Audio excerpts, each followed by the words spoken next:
In today's video, we're going to be talking about my favorite Omega watches of all time. And there's a couple of hidden bangers within this video that you're going to absolutely love. Welcome back to the Chisholm Hunter channel. My name is Harrison, as always. And through the years of YouTube, I've become known as a bit of a Omega fanboy. And I'm okay with that. I think it's probably true. I am an Omega fanboy. So in true fanboy fashion, I thought I'd compile a list of my top or my favorite Omega watches ever. Let's begin with number one. Let's begin with the Omega Seamaster 300 meters No Time to Die edition. Over the years, Omega has become synonymous with James Bond, and it is our favorite spy movie. But a lot of the watches within these spy movies could be considered as quite gimmicky. They're quite covered in 007 memorabilia. The thing that I love about this watch in particular is even if you hadn't seen James Bond, you could still love and appreciate this watch for what it is. I would say that this is probably the most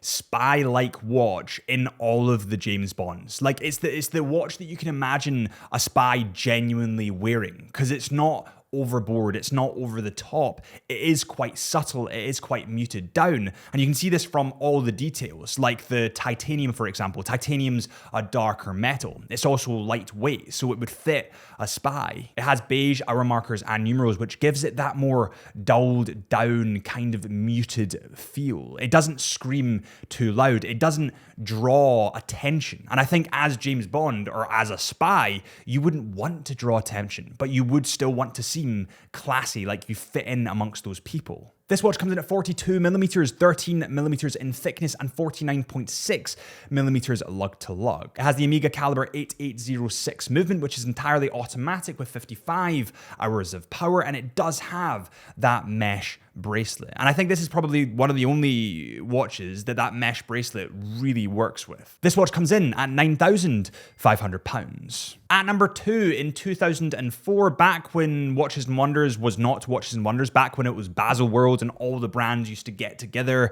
in Basel for one big exhibition, Omega released this. This is the Omega Speedmaster Moon to Mars. Now, interestingly, on the initial launch of this watch, it actually wasn't as popular as you might think. But years after, when that mission to Mars began to get closer and closer, and it looks like it might happen very, very soon, it has gained a lot of momentum. And I think this kind of symbolizes Omega's forward-thinking nature. They're looking for the next thing to be part of history, and this is the kind of symbolization of that. They knew that they'd been to the moon, and the next thing that they do, or the next achievement they could be a part of, was the mission to Mars. So they made this watch. Now, these were in production from about 2004 to 2008, so they aren't in production anymore, and it comes in at 42mm in diameter, and it definitely has a more bold feel than a lot of the Speedmasters that we get today, and that's partially why I love it. I mean, on the subdials, you can clearly see Earth, the moon, and also that red, brilliant-looking ball is Mars. I just feel like I like things that are that little bit different, that little bit rarer, that little bit more off-piste. I like it when brands do something just that little bit different to the norm, and I feel that this is that little bit different. Now, if you're wanting to collect this on the pre-owned market now, I'm gonna guess you'd pay around about £7,000, but then it depends on quality, box and papers, all that kind of stuff. Next on the list is the Omega Seamaster Great White GMT. This was released in 2005 and has since been discontinued, and I just want you to take a look at this watch for a second before we move any further. It is stunning. It has that brilliant, close, tight-knit wave pattern running through it. It has a beautiful white dial. It has huge hour markers that are filled with superluminova and a brilliant stainless steel bezel with black numerals. Of course, it is a GMT, so it reads multiple time zones at the one time, and I actually owned this watch, and it has been my biggest watch journey regret selling it. I absolutely love it, and one day I will be buying this watch back. It comes in at 41mm in diameter, is water resistant to 300 meters like most of the Seamasters, and does have the older caliber 1128, which is fully self-winding with 44 hours of power. And I feel like watches that look like this with that stainless steel bezel are just a dying breed in the industry. Everything's quickly getting placed with ceramic, sleek, polished metal, but this is what I love about the industry. It would look amazing battered, it would look amazing bruised, whereas ceramic watches don't look as good when they're battered and bruised, in my opinion. I'm totally infatuated by this watch, and I really want to get it back, to be honest. Nowadays, if you're wanting to get this watch, you'd probably have to pay around about £3,000, but again, that is indicative of the condition of the watch. If it's scratched, if it's damaged, if it needs parts replaced, if it has box and papers, all that kind of stuff. And now we get on to one of my favorites, and it's partially one of my favorites because I literally have it on. It is my watch, and it was a toss-up between this model, the Apollo 11 50th Anniversary Limited Edition, and also the white dial Speedy. I was looking at both of them to buy, and I did choose this. So one of the cool things about this watch when it was released is it did have an updated movement. It had the new caliber 3861. Now that was new then. It's obviously not new now, but it was new then.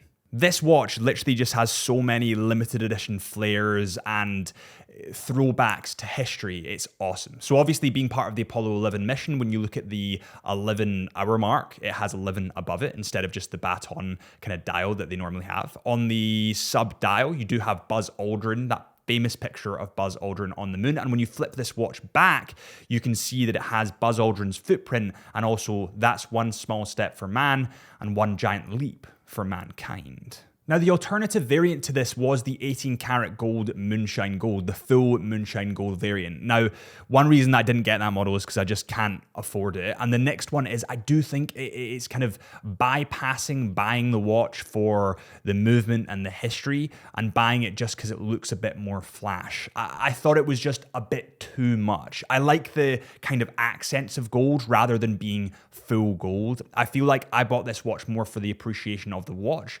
rather than the flashiness behind it. If you were to buy this watch now, it cost you around about 11 grand. Next up, we have a weird one. And it's a weird one because I think it pairs wonderfully with the Summit collection from Chisholm Hunter. This is my very own gents jewellery collection, and it's the perfect pairing to your luxury watch. Make sure you head to Chisholm Hunter, linked in the description below if you want to see that jewellery. And thank you guys for all the support. So this is the CK859, a watch that was very soon after its release discontinued. Now, interestingly enough, this was released during the pandemic, so the production numbers were very low because there wasn't people in the factories producing these watches. And when the world reopened, it only had about 6 months to a year before it was totally finito discontinued. There was also no marketing done behind this watch, so it was kind of a sleeper. Now, since this watch was discontinued, it has boomed in popularity, and it boomed so much so that Omega actually released a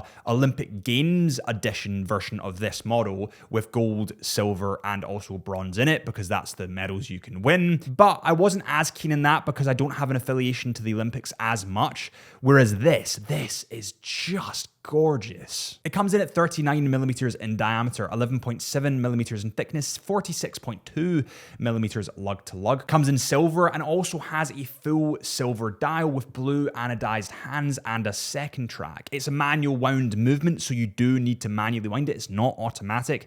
And I just love the vintage vibes behind this watch. This watch is one of the biggest sleepers of this list, apart from the last one, I would say, so I'd stick around for that. Now, of course, these have been discontinued, so you can't buy them new anymore, but if you wanted to buy them second hand, you could buy them for, I'm gonna say £4,500 to £5,000. The next watch on the list is one that I'm going to gloss over very fast because it is the king. It is the Omega Seamaster white dial. It is the best watch on this list, hands down, but I'm not going to talk about it too much because I talk about it all the time. It's the king.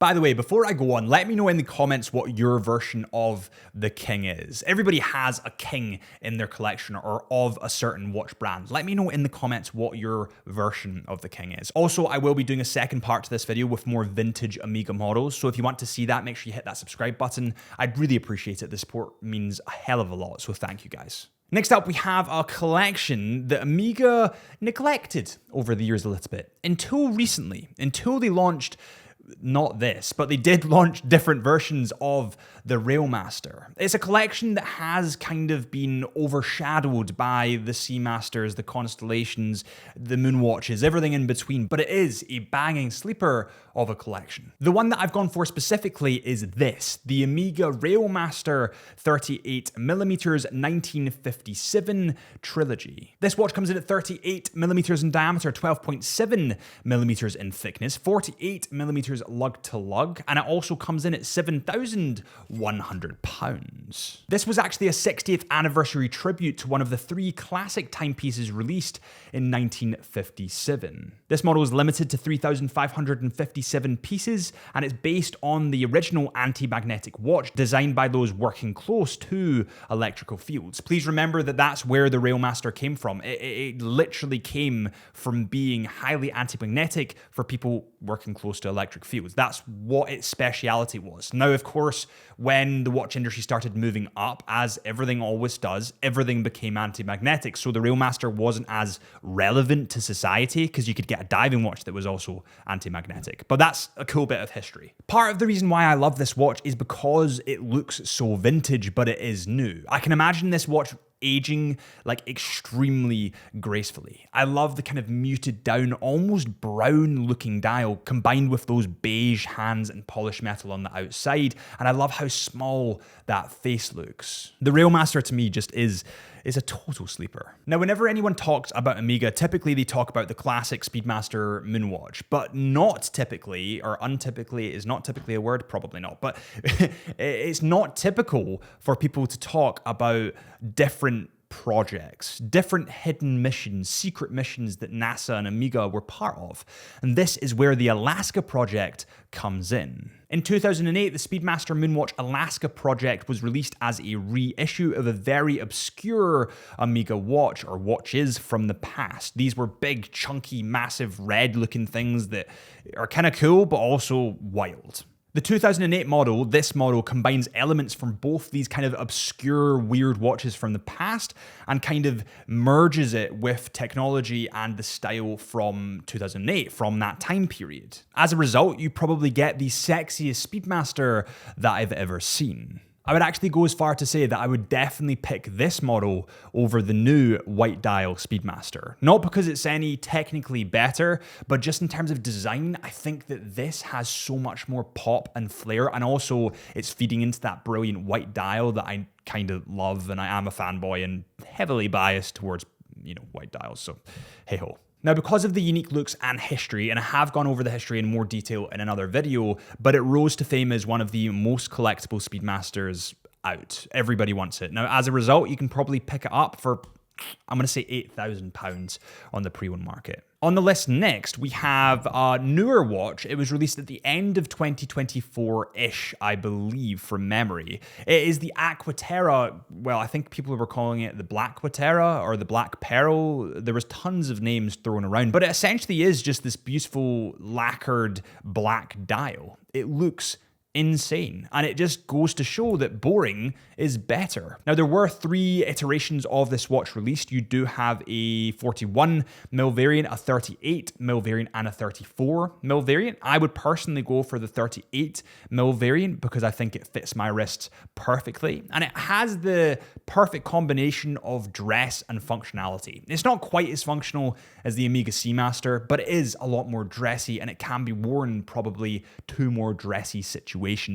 And I was infatuated by how stripped down and minimal this watch was. The 38mm variant comes in 12.3mm in thickness, 45.1mm lug to lug. It of course comes with the caliber 8800 movement. We can see that featured on a ton of other watches, and it comes in at £6,200. Next up, we have a controversial one because people took this in a lot of different ways, but personally, I loved it. And I would love it even more if it was just a little touch smaller. This is the Amiga World Timer Aquaterra, and it is in black. This watch comes in titanium with a black bezel and a black rubber strap, and the dial on this watch is absolutely jaw-dropping. It comes in at 43mm in diameter, 14.1mm in thickness, 50mm lug to lug. Its dial is obviously in grey, but it has tons of cool stuff on that dial. It has a self-winding caliber